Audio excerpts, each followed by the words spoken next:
ప్రతి సంవత్సరం డిసెంబర్ 6 వచ్చింది అంటే ఒక అలర్ట్గా ఉండడం అన్నట్టు. అంటే కామన్గానే అది ఒక హిందువులేమో విజయ దివాస్గా చేయడము, దానికి వ్యతిరేకమైనటువంటి ముస్లింలు కావచ్చు, లేకుంటే హిందుత్వానికి వ్యతిరేకంగా పనిచేసే రాజకీయ పార్టీలు కొంత వాళ్ళు బ్లాక్ డే దినంగా ప్రకటించి నల్ల జెండాలు ఎగిరేయడము ఇలాంటివి చేస్తూ ఉండేవాళ్ళం. ఓకే. అంటే కరసేవలో పాల్గొన్న తర్వాత హిందూ సంఘాలు మీకు ఏమైనా అండగా నిలిచాయా? హిందూ సంఘాలు అంటే నేను పాల్గొన్నదే అఖిల భారతీయ విద్యార్థి పరిషత్ విద్యార్థి సంఘము. అది హిందుత్వాన్ని గట్టిగా నమ్మేటువంటి సంఘము కాబట్టి నేను మా విద్యార్థి సంఘం మాకు ఎప్పుడు అండగా ఉండేది ఎప్పుడు కూడా.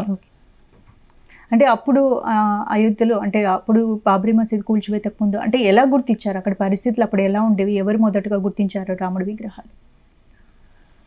అంటే గతంలో 1528 తర్వాత అప్పటి నుంచి మన 16 సార్లు రామాలయం మీద దాడి జరగడం జరిగింది.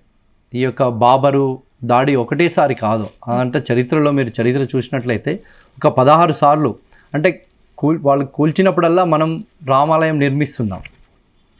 అంటే రాముడి యొక్క గుడి ఆకారం మారి ఉండొచ్చు నిర్మాణంలో, కానీ 16 సార్లు నిర్మాణము రాముడి పేరు మీదనే జరిగింది. అక్కడ రాముడే ఇక్కడ ఉన్నాడు అని చెప్పేసి నమ్మినటువంటి సంఘటన అక్కడ జరిగింది.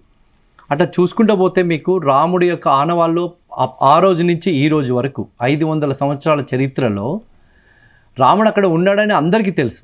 ఎందుకంటే ఈ రాజ్యాన్ని పరిపాలించి ఈ ప్రజల యొక్క సుభిక్షాన్ని కోరినటువంటి రాజు రాముడే కాబట్టి, మన యొక్క హిందువుల యొక్క ఆరాధ్య దైవం కూడా రాముడే కాబట్టి మేము గుర్తించింది ఏం లేదు, అది సంస్కృతి నేర్పించింది హిందువులందరికీ కూడా.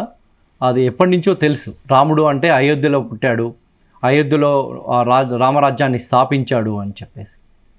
అంటే ఏంటి ఇప్పుడు రామ జన్మభూమి వివాదం సుదీర్ఘ పాటు చాలా ఏళ్ళ పాటు కోర్టుల్లో ఉండిపోయింది కదా, సో ఏంటి అంటే మరి ఇది జరుగుతుంది అనుకున్నారా?